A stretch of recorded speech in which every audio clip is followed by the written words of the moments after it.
மதுரை மீனாட்சியம்மன் கோவிலில் நடைபெறும் நவராத்திரி விழாவின் 3ஆம் நாளான சனிக்கிழமையன்று அம்பாள் ஊஞ்சல் சேவையில் பக்தர்களுக்கு காட்சியளித்தார். மதுரை மீனாட்சியம்மன் கோவிலில் நவராத்திரி விழா கடந்த வியாழனன்று துவங்கியுள்ளது. ஒவ்வொரு நாளும் மீனாட்சியம்மன் சிறப்பு அலங்காரத்தில் காட்சி தந்து அருள்பாலித்து வருகிறார். 3ஆம் நாளான சனிக்கிழமையன்று அம்பாள் ஊஞ்சல் அலங்காரத்தில் பக்தர்களுக்கு அருள்பாலித்தார்.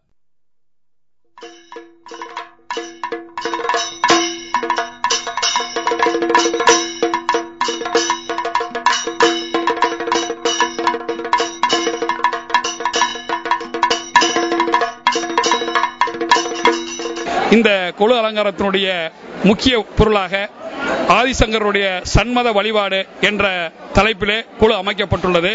இந்த கொலுப்பில் கணபதி வழிபாடு, முருகர் வழிபாடு மற்றும் விஷ்ணு வழிபாடு, சிவ வழிபாடு, சக்தி வழிபாடு, சூரிய வழிபாடு என்ற 6 வகையான வழிபாடுகளும் தனித்தனி அமைப்புகளில் சிறப்பான முறையில் அதனுடைய ஆன்மீக தத்துவங்களை விளக்கக்கூடிய வகையிலே மதுரையினுடைய மகிமையாக மீனாட்சி அம்மனுடைய பிறப்பு, அவள் மீனாட்சி செங்கோல் ஆட்சி செய்யும் விதம், மீனாட்சி திருக்கல்யாணம் மற்றும் 64 திருவிளையாடல்கள், குண்டோதரன் மீனாட்சி திருக்கல்யாணத்தில் குண்டோதரனுடைய உணவு படைத்தல் மற்றும் மதுரையினுடைய அனைத்து மகிமைகளும் அடுத்த ஒரு அமைப்பிலே அமைக்கப்பட்டுள்ளது.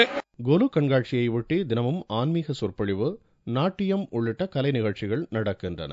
3ஆம் நாள் மாலை சந்தியா ராணி குழுவினரின் குச்சிப்புடி நடனம் நடைபெற்றது.